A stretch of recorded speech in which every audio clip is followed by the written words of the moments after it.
kabaka. Atin po, slicein ngayon ang ating steak kung naluto pa. So yan po yung sinasabi ko mga kabaka. It is well done. So lutong-luto po siya. Yan po. Lutong-luto. Check natin yung isang steak natin. Kung siyempre isang location lang yung kanila. So yan. Well done po yung ating steak. Hindi po siya medium rare. Lutong-luto po. Yun yung gusto ng ating mga cowboys kuminsan. Okay.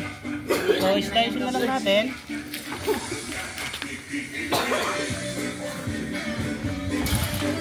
Yung ari mo eh.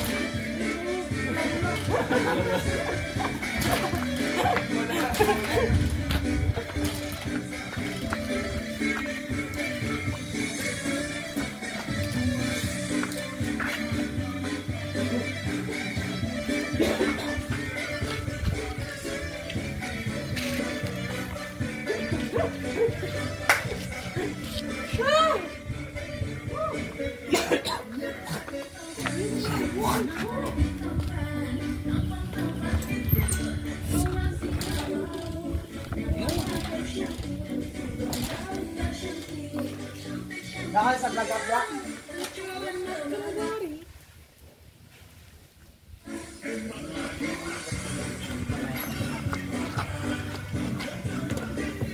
At saka lagyan natin ng Kailang ginapahingutan.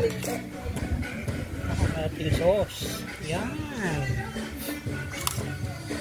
With butter. Okay.